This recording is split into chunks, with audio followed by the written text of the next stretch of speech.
Mastering the art of continuous tenses in passive voice. Hello everyone. Welcome back to our Grammar Fundamentals series.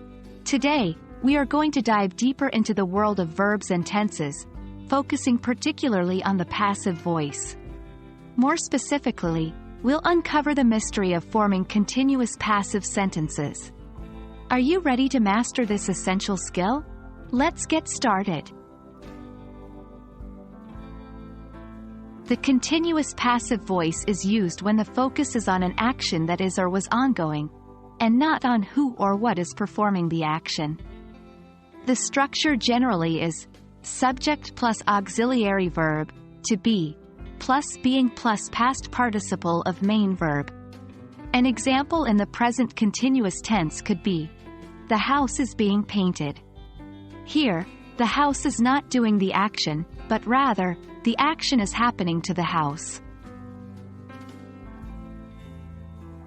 Now that we understand the basic structure, let's see how this works in different tenses.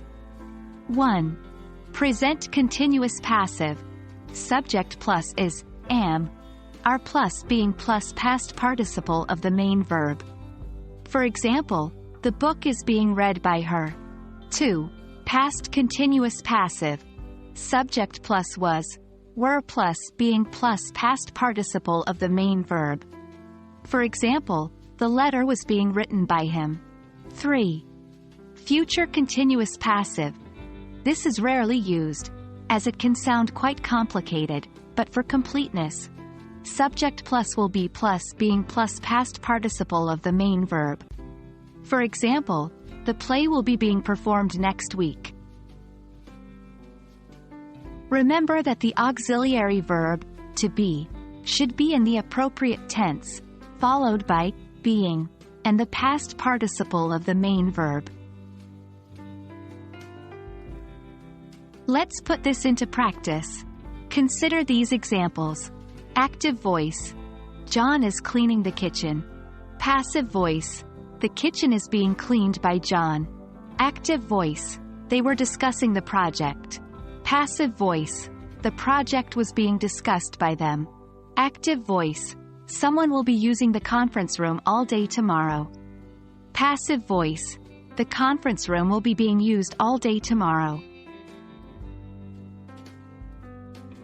And that's it for today. I hope this video has given you a clear understanding of how to form continuous passive sentences. Remember, practice makes perfect. Keep using these structures in your day-to-day conversation or writing, and you'll master them in no time. Stay tuned for our next lesson where we will continue our journey into the English grammar. Happy learning!